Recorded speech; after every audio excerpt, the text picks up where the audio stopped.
and fairness, you get another 3-4 years to do that. You understand? But because they won't allow this, they want people to, they want to rig their own proteges and continue to hide the money they're stealing, like we see with the one. I mean, we see every day. I mean, it's just everything is just a ricochet of not allowing a free and fair election. You know, that's just it. I mean, we have to keep hammering this and stop pretending like people should stop analyzing this fake data, fake election. It's a fake analysis. There's no reason to compare Showore with Tinubu or compare if they can't give a true, if they can't give us true numbers that we can argue on, so that the person who lost can work harder the next time in building a good coalition or a good what do they call it, a body of people to help canvass and win votes the next time. But if they keep manipulating results, there's nothing to. We live in the West. They rely on data for everything. Once the data is manipulated, that's it. You go to Norway, you go to Sweden, you go to Germany, you go, no matter where you go to, it is data. Once that data don't match, forget it. There's nothing you will tell Oyinbo man. 80-90% of the time they rely on data. That is their secret to success. And if you don't, once that data is you don't have adequate data, forget it. All right. Thank you, Olumide. Man of Prestige. Someone noticed on the comment section that you're the only one here who is not wearing glasses. They wanted to know how come.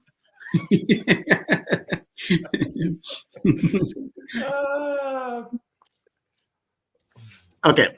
Yeah. Good morning, good afternoon, wherever you are. Dr. Rudolf, can you hear me?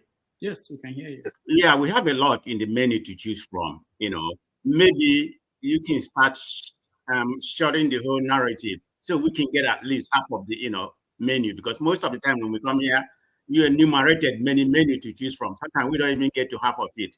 But anyway, having said that, I'm not going to talk about what you just portray on this platform that we're going to talk about. I'm only going to add maybe about 2 or 3, but if we get to it, it's all good. I think one of them is the IMS, that is suggesting that Nigeria should, license the cryptocurrency, as part of their policy reform. So you need to read much into that. Whether it's a way or this IMS, if you don't do what they want, they won't borrow you money. And I believe, that's part of what's going on in Nigeria. I mean, we try to get away from this cryptocurrency, and you're telling us to implement it as part of the policy, for Nigeria, not, so it will be like a hub in, for African market. So another thing that I'm going to talk about, I don't know if you hear about the news, the Voice of Africa. I mean, the Voice of Hausa. They say that the Igbo and the Hausa should unite for a common enemy. And who is this common enemy they're talking about? They say because Tinubu government has failed them. So what they are saying right now, that the Igbo and the Hausa should unite against the Yoruba. So my question to them, where were they when Buhari was ruling for 8 years? They never say anything.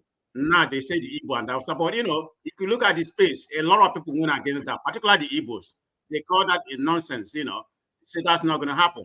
So that's the Voice of Hausa people, try to create enemy in Nigerian space. Of course, they do that a lot.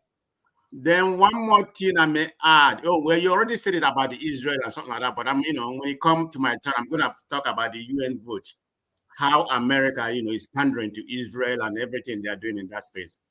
So that's pretty much what I have to say on. All right. Thank you, man of Prestige. Alaba. Thank you very much. Greetings to all the panelists, Rudolf, Chim, Paul, Olumide, man of Prestige, and Maxi. Greetings to everybody. It's a very good topic you have today. When I have my time, I want to be fully heard. I want to cover it holistically with a 10-point agenda. It borders on 2 topics. You shall know the truth, and the truth shall set you free, and you cannot give what you don't have. That's what it's going to border, and it will point fingers at those of us on this panel, and also those of us who are privileged enough to have some education. That's what my conclusion, because everybody likes shouting Tinubu, Tinubu, Tinubu, Tinubu. But the problems of Nigeria goes beyond just one man. Also, a few topics I think you might have mentioned or missed out. Prince Harry's visit to the defense staff. I don't know if that's relevant to us. The Yes. IMF worries over federal government reintroduction of fuel subsidy. If Kweazu transferred 10 billion to 32 accounts, I don't know if you heard about this. Then Niger speaker to marry off 100 female orphans, and then the cyber level taxes. I just thought a few things I've been watching over the week. You're right. Harry's visit. Yeah, I missed that. I have the video. I will play that later. Thank you. Mazi Prince, welcome to the show. Oh, Dr. Damages, welcome back. Yes. We missed you last week. Gavin Newsom's brother. I wish. That one is on his own. Pretty much Chim, good morning. Good morning, Paul. Good morning, Olumide. Good morning, Man of Prestige, and good morning, Ferreira. For me, what I was watching last week, is a whole lot, but they didn't interest me, you know. Auto damages you missed last week because I actually vented on the two people who always troll us on this platform. I watched it. I watched that part. Good. Yes, I vented because those two people that I mentioned, they always troll us on this platform. And the good thing is that the rooster is coming home to roost.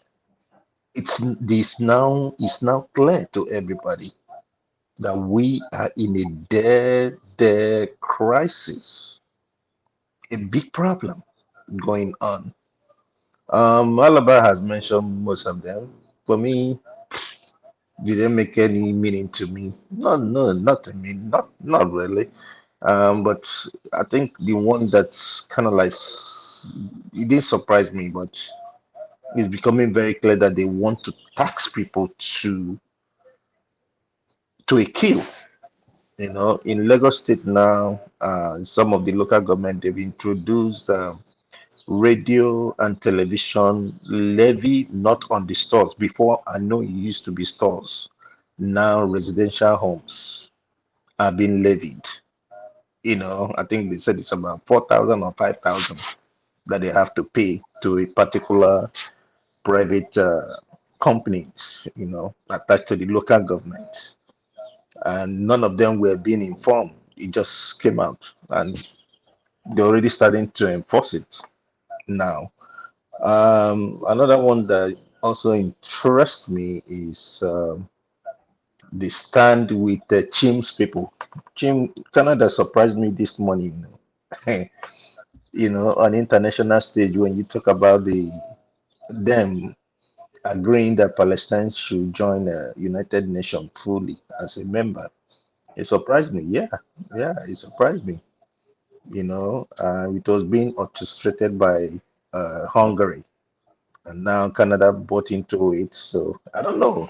It's a good thing. I like that, but it's a drama that we'll see playing out. You know, and then Yindeba, Yindeba, Yindeba, Yindeba. All right. Rivers So I was going to add.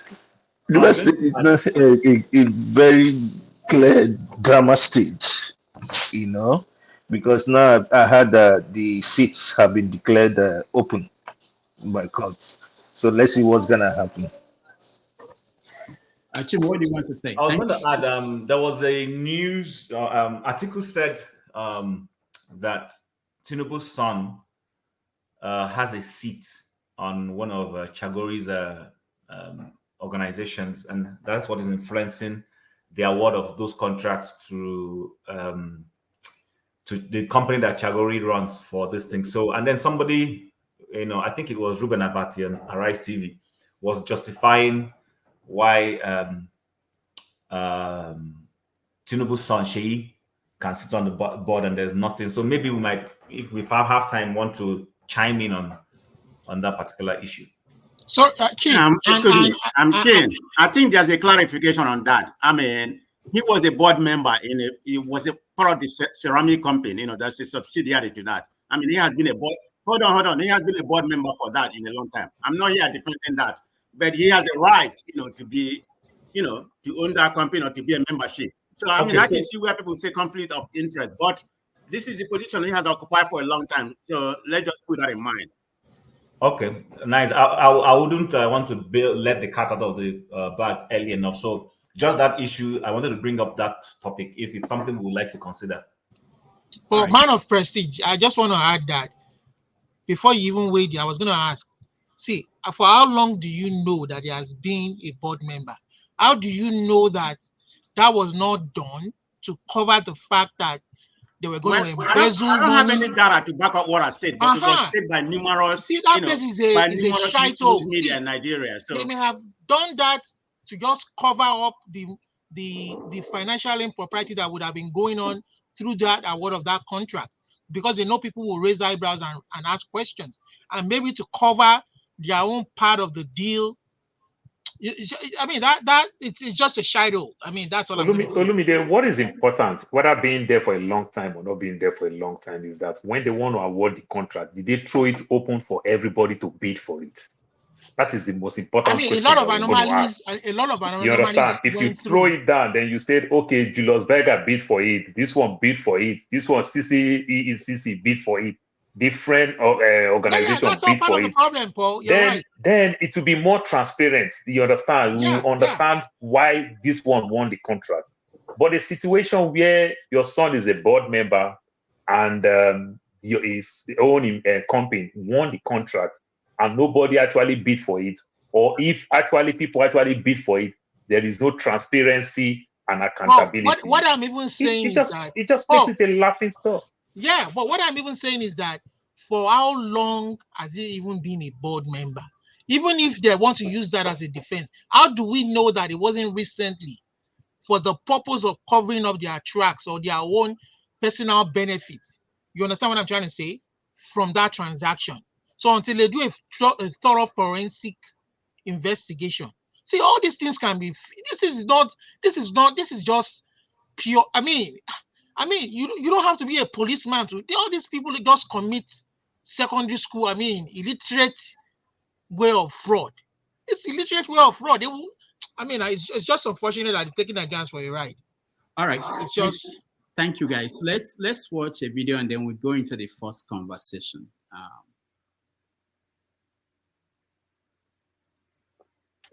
I'm sorry. I was told that I have too many videos in the studio. All right. We watched a video of Maitama Sule talking about this issue of the international players, international community trying to stop Nigeria. I think it's a new excuse. It's a new propaganda that people are putting up now to justify what is going on in the country, the fact that our leaders are not able to govern. Let's watch. Began in 1986 when we did the structural adjustment program. When we were persuaded to devalue our currency every week for 32 years. When I went to school, and many of you are here, the Naira was $1.50. The Naira was almost £1 They came here, persuaded some brilliant men from Harvard and the World Bank that weekly devaluation was wonderful. 32 years of devaluing your currency until we hit 527. And they were still telling us that the Naira was still overvalued. That brought poverty, misery upon us. Then interest rates went to 30%. So nobody could build a factory, start a farm, produce anything, or create jobs. Because every time you bring in a shipload of rice, you also bring in a shipload of unemployment. Because you are transferring your wealth to sustain other economies. Somehow, Nigerians didn't notice it. So we became a nation of importers. Toothpicks. Each year it cost us $18 million. Importing toothpicks. Tomato pays $400 million. So you talked about tomatoes now. One basket in town now is less than 2,000 naira. The farmers are losing money. because the processors don't have enough funds to set up factories. They are going to do tomato paste. It's food-grade stainless steel. You can't just use anything because you'll be putting poison in people's. All right, let me stop it there. I didn't know the music was part of this particular video. Okay, so this idea... Doctor, please, just 1 second. So you made a little bit mistake. You said my time is too late. Audogbe. Oh, that's Audogbe. Yeah, that's true. That's true. There was one by my time Sule long ago that I wanted to play. Yeah, this is Audogbe. You're right. So this is not a new idea, that what is happening to us is not in our hands, in our control, that this is something that some outsiders are forcing us to do. So the question is, why are they forcing us to do it? Why are our leaders doing what they are being forced to do when they know it's not good for us? Or is it, do people here believe that this is the idea of what Tinubu came with?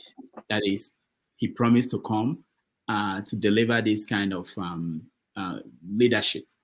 And is this what he did in Lagos? There are people now who are going back to look at Tinubu's time in Lagos and his accomplishment. How did he accomplish that? He always talked about how he increased the revenue of Lagos, basically by taxing people. And why are people surprised that he's finding new ways to tax Nigerians? So let's have that conversation in the context. Now, for those who have not looked at the news, the leading stories are that Nigeria's currency has become the worst again in the world, and that oil subsidy, the new subsidy, which they've been denying, IMF is saying that we are going to lose almost half of the revenue in oil in paying for the new subsidy that we are paying for now. So the vice president came out and said, oh, we are implementing the policies of Atiku and Obi, so you people should not complain that it's not going well. All right, Chim, over to you. Okay, so once again, thank you, Rudolf, for having me, and good morning, good afternoon to all the other panelists, and greetings also to the people on the chat. So 2 things I will try to talk about. I'm going to separate Tinubu's time in Lagos versus his policies in national governance. There are 2 different things.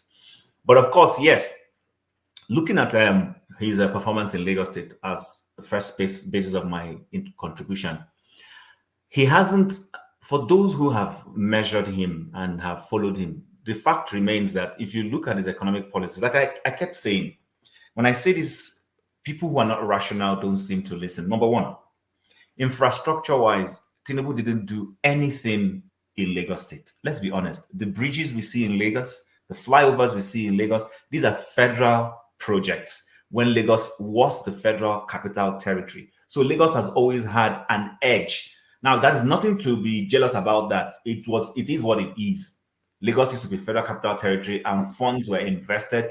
The days when Gowon said it is not the money that is the issue, but how to spend the money. So Lagos was one of the beneficiaries of that spending of the money in terms of the Third Mainland Bridge under Babangida, and then, Kata Bridge and all the other bridges. And of course, what Tafawa Balewa's government did during the first era of civil rule. Now, when this man came, he increased the IGR without necessarily increasing or improving business in terms of creating industries, creating opportunities, and all that. Compare him with other governors in other places who did similar things, but do not have that advantage of being in the front burner for their state to be evaluated the way Lagos State is evaluated. The only thing he did was find out the loopholes embedded where people were not paying taxes, plug those loopholes, and then force people to pay taxes without necessarily giving people essential services. Those of us who live in the Western world, we know that no municipal government or state government will be increasing taxes without letting you know the benefits that you will derive from those taxes. For instance, it could be in terms of the fact that they're going to build more roads. Maybe they're trying to build new access roads somewhere, and that's why they will justify that these new projects they are trying to embark on is why they are increasing your taxes. Maybe, for instance, in the Calgary where I live, they want to build we have the blue line and the green line train that we follow, and they say they want to build the green line. Now, they don't have enough funds, so they are increasing property tax or increasing something to be able to fund that project. In Tinubu's own case, houses still do not have pipe-borne water.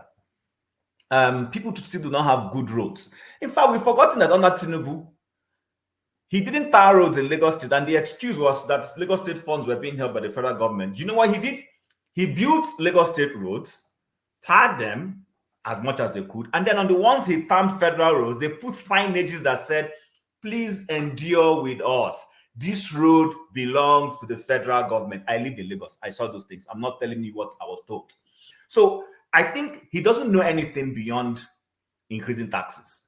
And he brought the two men who were helping him accomplish that thing in Lagos State and has made them one central bank governor, the other one minister of finance. It's the same template. He doesn't know more than it. Now, as per whether he is being blackmailed, I'm one of those who has the conspiracy, and I agree it's a conspiracy, that the things that the Western world wanted to accomplish in Nigeria for many years, they have not been able to accomplish because we've had some measure of governance that have pushed back. Obasanjo pushed back a lot, even though he was the darling of the Western world, but there were things he pushed back on. He didn't allow the Western world to make him do. For instance, setting up a military base in Africa, in Nigeria, Obasanjo has always been against it. But yes, he would align with them when it comes to economic policy. For instance, when he came in and he needed to clear Nigeria's debt, he was giving conditions on what he would do. And one of those conditions are the things injecting some Western Bretton Woods experts into his government, which he did. I'm not going to mention names. For those of us who can use our tongue to count our teeth, you know where I'm going. He brought those people, and of course, it helped him in accomplishing that goal. Our debts were forgiven because he did some of those things. People like Linda Chalker, if we know who Linda Chalker is, are people who influenced him. So, but in the case of Tinubu, this man neither has international clout. Let's not forget about all this whole city boy thing that they call him. The guy, nobody knows him. If there's anything they know him in international communities for the wrong reasons. He's being held, colloquially by the blockers, by this international community. And of course, because I've been of the view that if there's a time that Nigeria will fall into those things, it's under a man like him, because there's a lot of dossier on him. So it's not impossible that they will say, okay, we've done you this favor, we've covered this thing. If you don't do this for us, we will do this. And of course, for that kind of person who will grab it, snatch it, he doesn't care. All he knows is I'm one president. He will do whatever they want to do. I'm yet to see him push back on issues. And one of the things that told me that he cannot do that pushback was the Niger crisis. I mean, Niger was saying we want France out. The way our own president went about it told me that this guy was a clear-cut stooge. So I think personally, if, it's a conspiracy, I agree. I may not have my hard facts, but I think if they're holding him to the balls, as it were, to implement certain economic policies, I will agree.